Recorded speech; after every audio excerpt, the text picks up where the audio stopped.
3, 2, 1.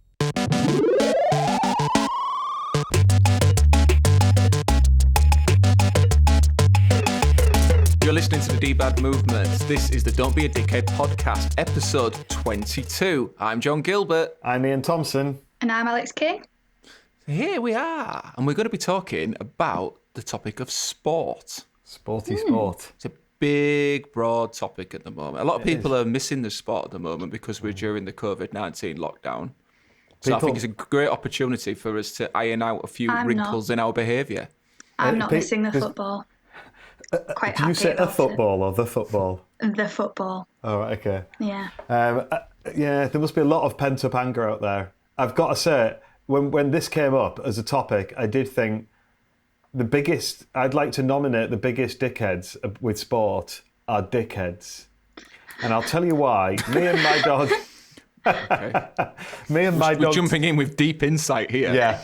Me and my dog Totem, we used to go down to a park in Hull, Beresford Park, lovely park. And we used to go down there not every Sunday, but a lot of Sundays.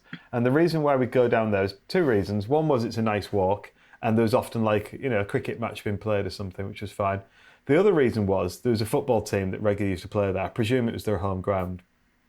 And they'd turn up every week at I've got to say it was a few years ago now. But I imagine, sort of 11 o'clock or something like that on a Sunday morning. And they'd turn up with a crate of beers. And then they'd literally drink them throughout the match. And I'm not talking about the supporters. I'm talking about the actual players. So you'd have people on the pitch with a can, and the referee was just or any of the referees were always just too scared to do anything about it. It was absolutely amazing. So every last person there would get threatened with violence, and they'd drink and fight their way through the game. And whilst it was kind of entertaining to watch at a distance, they were dickheads. How old were they? Were they old? These were fully grown, reasoning adults. Right, okay. I wonder if that's one of the things that started off as a bit of a joke, and it was just like a parody of ourselves, but then just became normal behaviour. Pretty much like most things in my life. Yeah, whenever they'd score, they'd race up to the opposition or the referee. They'd rarely celebrate together. They'd celebrate in the faces of the opposition, and that included the referee. Wow. Yeah. That does sound like dickheadery. Yeah, I mean, it really I kind of want to see it there. Yeah, well, that's the thing, you see. It was like watching a car crash or something like that. That's Okay, so we've jumped in with some of the biggest dickheads are dickheads. Yeah. Yeah. What did the DBAD community come up with, Alex? So we've had a comment from Jamie Rhodes. He said, I'm not actually sure who this is about, but it says, I played football with a bloke who seems to think he's Pele or something, always trying overhead or scorpion kicks. See, I get the feeling that we know the person who this is. Okay, well, maybe you do. Maybe he's not that far. Well, he is quite far away from you, but digitally quite in close proximity. So Jamie organises our Monday night football, and I'm pretty confident the bloke he's describing, who is Pele-esque, is me. Right. What I take exception to is the always trying overhead kicks or scorpion kicks, right? It's the trying thing, which implies that it doesn't always come off. I mean, Jamie's been there, so it's true, actually. For somebody who's not very good at football, I've actually got pretty good skills, and for some reason, for a tall man, I can lift my left leg really high off the ground. So I can volley. If someone is shooting and I'm in goal and it's going to my top left, I could actually just stick my leg in the air and save it, which I do when I'm showboating. Listen up, ladies. You do look like you do look like supple. when it doesn't work. So, but I've taken that to another level by combining that with jumping, and I don't have a lot of control over where the ball is going. But I'm the bloke who has been dining off this story for the past year or so, that Jamie crossed it to me outside of the foot. His cross wasn't great. It was getting away from me. However, Jamie knows what I can do. So I just leapt in the air and managed to just catch it really sweetly with my heel. And it just thundered towards the goal and dipped under the crossbar. And it's probably the greatest goal that's ever been scored in football. Ever. I don't like to talk about it. I remember this.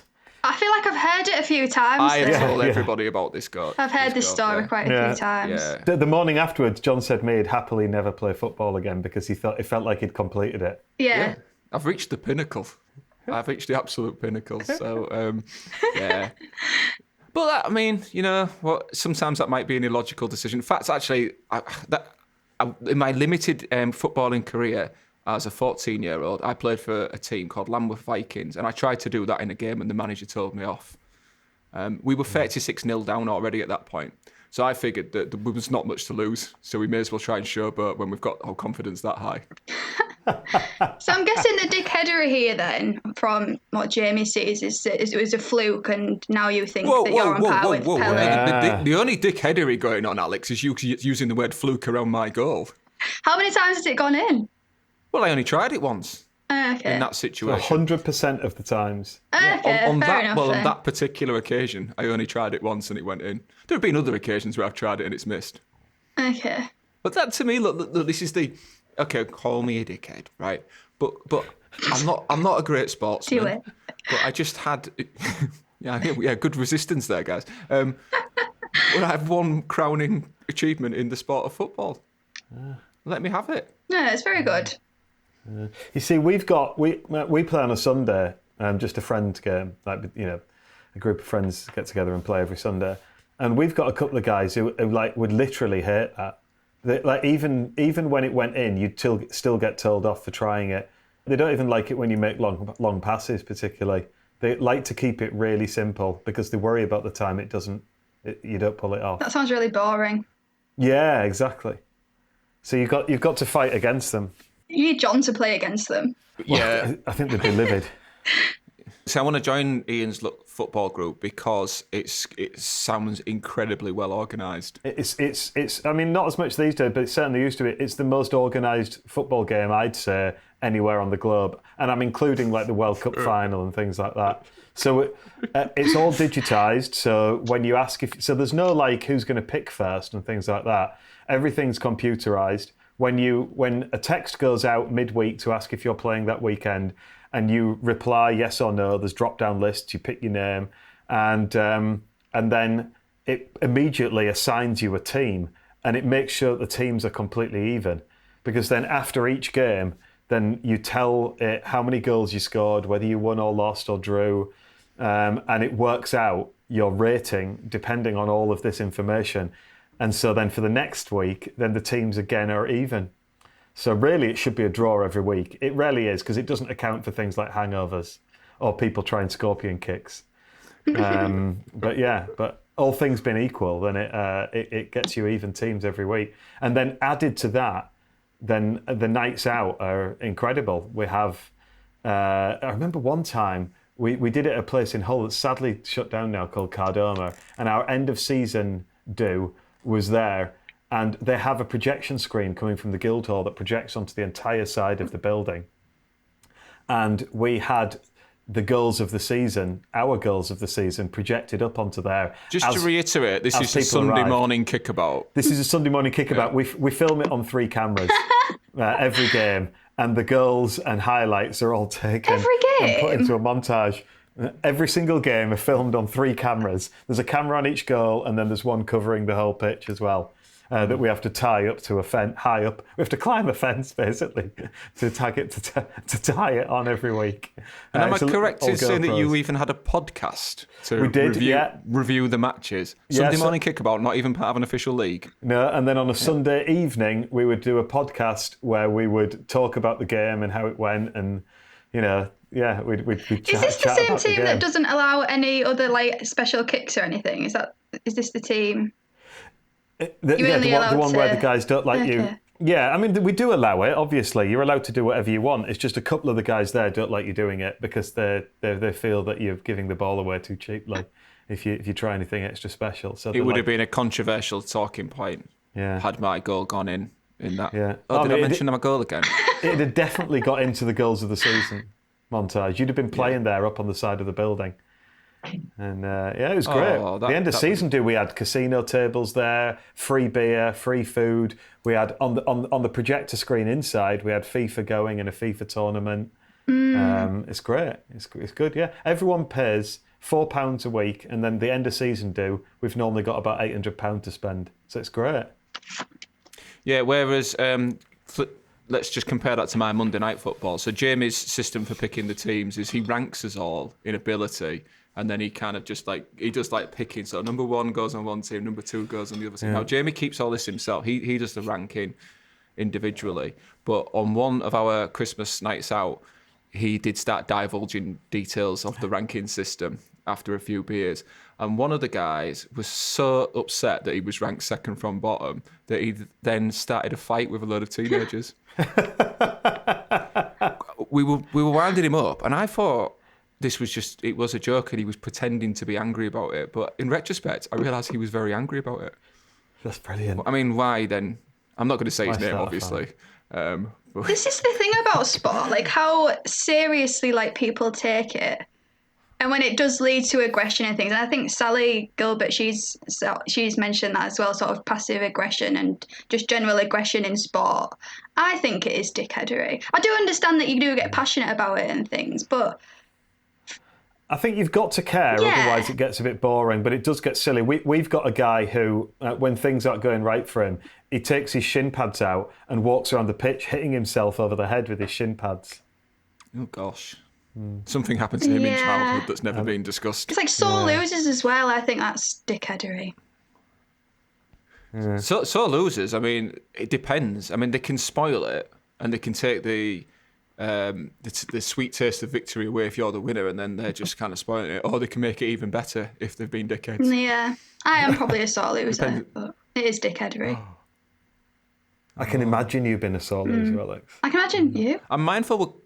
I can imagine you overturning the table in a Monopoly game. Oh, God, I can't. Yeah, Monopoly. Oh. Monopoly's not a sport. That's like darts or snooker. It's a game. It feels like a sport.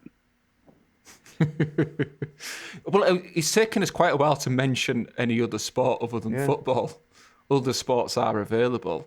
But I'm only interested in the sports that I'm interested in, because one act of dickheadery, well, depends on how you view the dickheadery here. I find people who tell me in relentless detail about what is going on in their sport of interest that I have no interest in, and I just don't want to know about it. Now, I don't know if I'm the dickhead for just not widening my horizons, or them. And the worst offenders, and you're one of these, Iain, are cyclists and runners. Yeah. Like, they are the worst offenders. I agree. I mean, if you're not a runner and you start talking about the run and so on, it's so boring. Now, I say somebody who dips in and out of running. And when I went running with running clubs, and the running club members, really, all they talk about is running.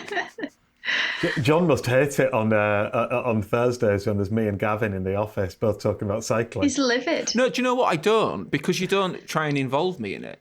Yeah. That's fine. I'm happy to be ostracised from there. It's just like boys together with their cycling club. I don't feel like, oh, I wish I was a part of that, because it just doesn't interest me. Because cycling is also, in my view, right, and actually, am I going too far with this? Right, okay. But I think it's quite a selfish sport, because the amount of time it takes, it's a bit like golf and fishing, which are sports typically undertaken by men who just leave the family home to go and do their thing and then come back and expect dinner on the table. Yes, it's brilliant. That's why it's beautiful, because it just gets you away. You can forget about things. It's just nice, and also better than running. Because running, you never really go anywhere. Because I mean, what's the furthest you can run? Like half a mile. So whereas cycling, then you can get out into the country and things like that. See, for me, sport, the best thing about it is the talking about it, which I think is why Ian's boys' soccer on a Sunday is so. I like it so much. I'm not very good at sport. I'm a little bit awkward on my feet and things like that. I'm just not great at sport. So I enjoy the organisation and the talking about it. When the other sport that I've played on an actual team is pool. It's not a sport. So I thought of this when you mentioned it earlier. We had a pool team at a place in town called Hustlers, and it's a pool hall in town. It's really, really, they have lovely tables. And we started there, and it was quite a few years ago. We were all like early 20s. And we were on a Wednesday, and the guy who owned Hustlers said, you can be our Wednesday B team. So we said, like, we're not being called a B team. we're going to be called the Hustlers Boom-banga-bangs. So we called ourselves the Hustlers Boom-banga-bangs, and we started in Division 3 on a Wednesday. And this is what we used to do, because we love the prep and things and the drama of it all. We used to, in home games, like away teams used to hate us. So this is probably dickheadery. Away teams used to hate us. We used to get all the away teams there, and we used to get the guy who ran the pool hall to set up the table for us and to do the coin toss. And then he'd come through and say, like, lads, you're breaking. So we'd all be hidden in the toilets. And then we'd say to him, okay, put the music on, Steve. So he'd go through and he'd put money in the jukebox and he'd put on Boom Shake the Room by Will Smith. And then as it got up to the, are you ready for me yet? Pump it up. Well, are you ready for me yet? Well, here I go. And we'd all walk out on this bit, like filed out. We all had T-shirts made with our names on the back and Hustlers Boom-banga-bangs here. We go, well, here I go. And then we'd get down for the break. Here I go. Yo, boom, shake. And as it started the first chorus, we'd break off. And then he'd fade the music down and the game would start. And it was just the opposition absolutely livid with us. So, do you know what? I've changed my mind. You've made that game into a sport. Yeah. On multiple levels. Thanks very much. Everything needs to be a little bit more American. I wonder how many of your opposition retell that story, but from a different perspective and with a slightly different message. I'm sure they do, yeah. We didn't do it when we went away. Were you good at pool? Did you win most of the games? I think of all the sports, pool was the one I was best at. I think I am reasonably good at pool. Not great. I had county trials, didn't get in, but I was the reserve for county. Trials? You know, to get into the county team, and then obviously as the England team after that. Was it the extravagant intro that put them off? I didn't do an extravagant intro there, although I was a bit disappointed because I did clear up off the break against a guy, and it was the first time I'd ever done it, and it was in county trials. And that wasn't good enough? Yeah, there was the guy who gave the positions away was watching as well at that point. I was really annoyed, but yeah, anyway. The reason I ask you is I think there's some dickheadery around people who are too good at sports. Ah. So, like, if you're playing and, like, in a friendly practice and then somebody shows up who is just far too good, they just ruin it. Mm. Now, I think you can get away with that to some extent with something like football. But if you were playing rugby... it gets quite dangerous. Yeah. You certainly don't want to do it with things like boxing. No. Somebody could die.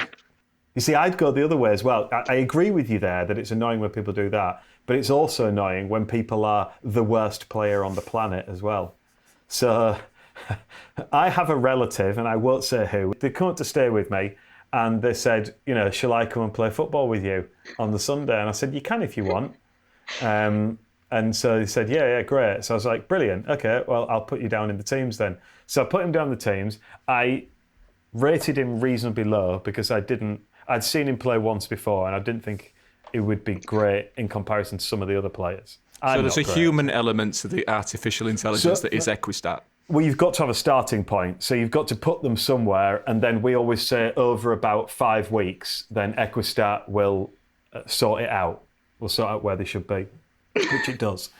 And anyway, he came along. Well, I mean, like, you've never seen anything like it. He was like, we'd have been better off, because I put him on my team, so I thought I can't give anyone else. So I put him on my team. And, I mean, like, a broken bit of furniture on the pitch would have been better.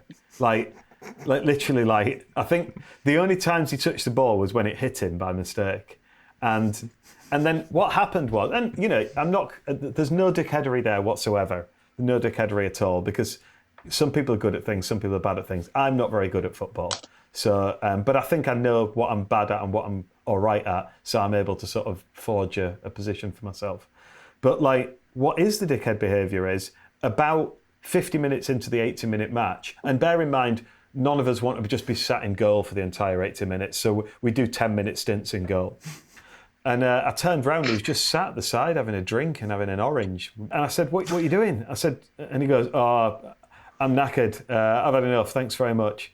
I was like, what do you mean, thanks very much? I was like, why don't you go and goal if you're tired? Oh, no, I'm all right, thanks. Yeah, I'm pleased you are, but we're not. We're losing at the moment, and now we're down a player. Granted, you not being on the pitch probably makes us a better team, but you could at least go and stand in goal. You never know, the ball might hit you. And he's like, no, I'm all right, thanks. Now, I'm calling that out. Definitely. That is a bugbear of anybody who plays football on those, the people who won't go in goal, or when they do, they go, take us for goal. It's like you've been in about 30 seconds. Yeah, exactly, yeah. Dickheadery. Wow. So we talked a lot about playing sport. The other element of sport is being a spectator. So Sally Gilbert has brought up touchline parents. Yeah. So this is around kids' sport. And, I mean, we were not the first people to say this, but it's just a hotbed of dickheadery. Sally's absolutely right. They could just take the fun out of a children's game. Yeah. No, Sally's absolutely right. Yeah. I've seen that with we've taken our football team away to Long Hill, and they're just like baying for my child's blood. And like when someone comes in and two-foots them right in front of them, there's like cheering that a child has been hurt. I mean, what is wrong with these people? I mean, is this what happens when they don't drink? Yeah, yeah. It's one thing getting, like we said, getting passionate on the pitch and taking it all a bit seriously. But when you're not even on the pitch and you're just watching some like 9, 10, 11-year-olds playing, I mean, come on. I mean, as a former football coach, I know you got to listen out to what the parents are saying when they're coaching the kid from the side. And they can be really harsh on them. It's like, you're not playing, mate. It's just oh, come on, oh, what are you doing? And then you feel like you've got to like emotionally build the child up again at the end of the game, even if they had a bad game, because we just know that when they get home, they're going to go to more of that. Actually, if it goes too far, you'd report it as a safeguarding concern. But fortunately, I've not had to do that. But yeah, you do. I mean, you want to see your child do well, and you're proud of them when they do well. But don't let it spoil it for them, and don't let it spoil it for you. But I think it's just a bit like, it's linked to these like armchair sports fans who are absolute experts at it and could be the greatest sports person in the world if they chose to do that, or could be the greatest manager in the world if they chose to do it. Alex, you're into boxing, aren't you? I think boxing's a classic one. That like me, like most people, can have no interest in boxing, but then when one of the world to be fair, I would say comes up, for I one wouldn't day say only, I'm like expert. really into well, it, but when the big because fights of are this, on, that, like and the I'm other, like it's that. So that's the only really sport know that what I can I'm actually talking like sit and watch there. So I'll try and say like, oh yeah, I've become an expert all of a sudden. People do get very aggressive at boxing as well, don't they? They love it. Can't imagine why. I just get really panicked, especially when it's the person that you're supporting and they like get knocked down or something. I feel like they're like a family member or something. I get really into it.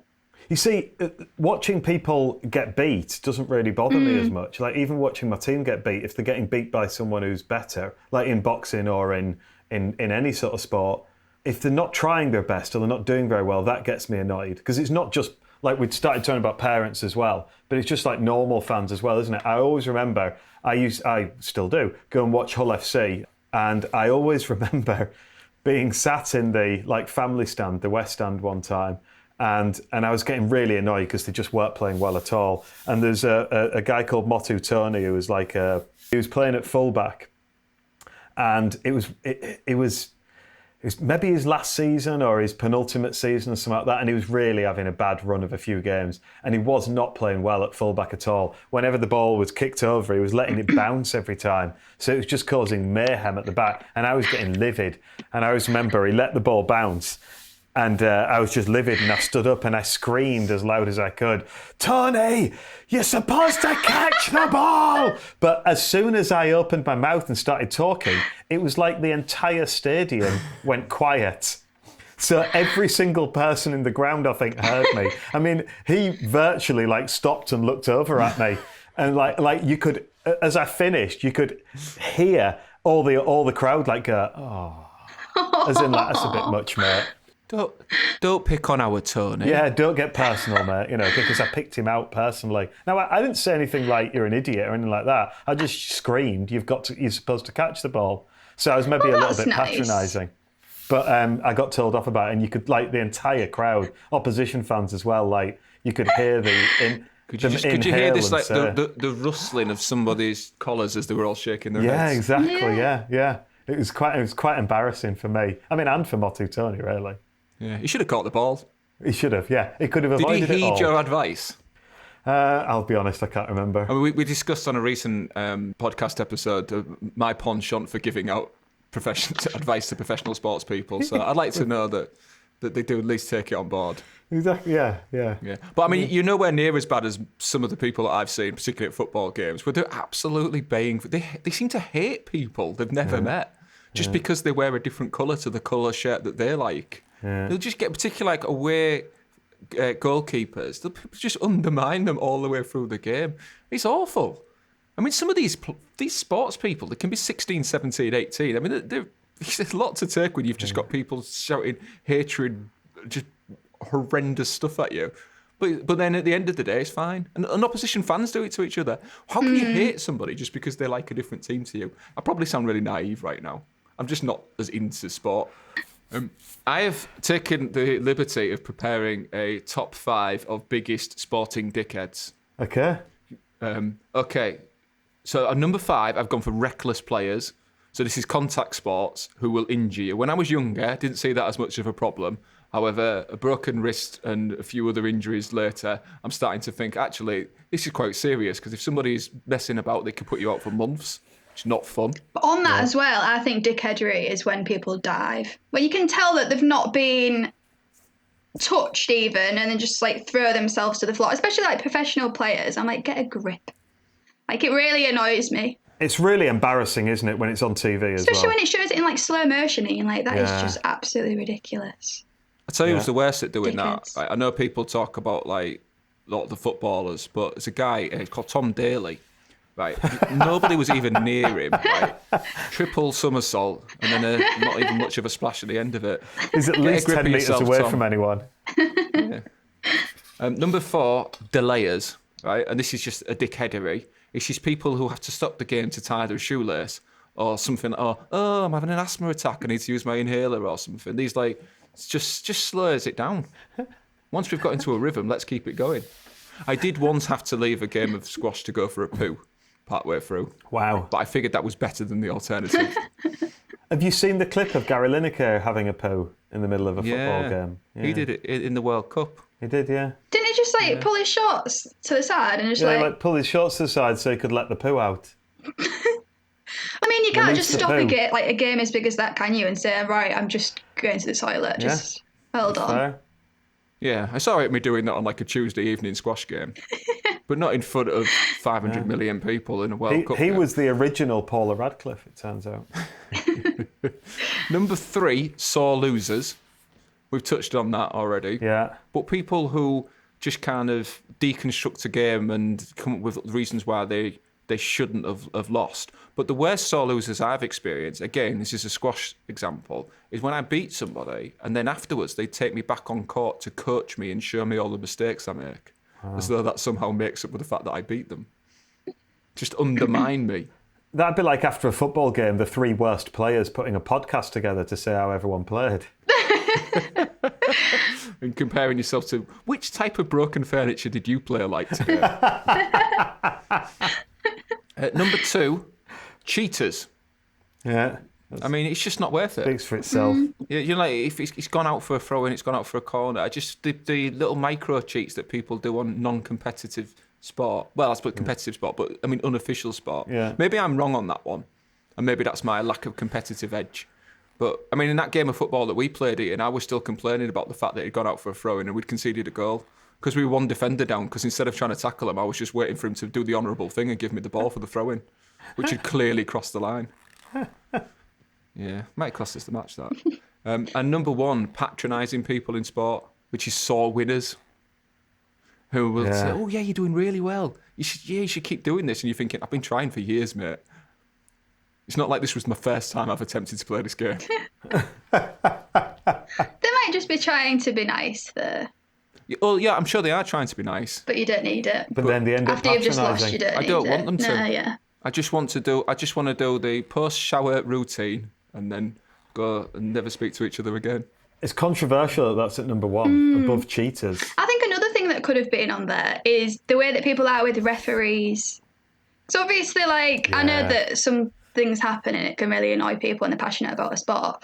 But I think the way that referees are spoken to sometimes, it must be quite hard for them. That's dickheadery. Yeah, in rugby league, you speak to the referee and you're not the captain, then if there's a penalty given, they'll move the penalty 10 yards forward. Or they can give a penalty because you've been giving them too much lip or whatever. You're not allowed to speak to the referee. I mean, obviously, you can ask him questions like, what was that for? Oh, he did that. All right, cheers, fair enough. But you can't you can't be speaking to them at length, particularly, or complain about anything unless you're the captain. And if the captain goes on for too long as well, then they get it. If they introduce that into football, it'd be cut out very quick. I suppose they can't see everything. So obviously, I think that's why they've obviously brought the VAR into it. What do you two think about VAR? Do you think that's spoiled the game? No, I think it's a lot of fun. Do you? Yeah. I think I've heard a lot of mixed things about VAR. I think anything that gives the fans an opportunity to get more upset is going to be popular.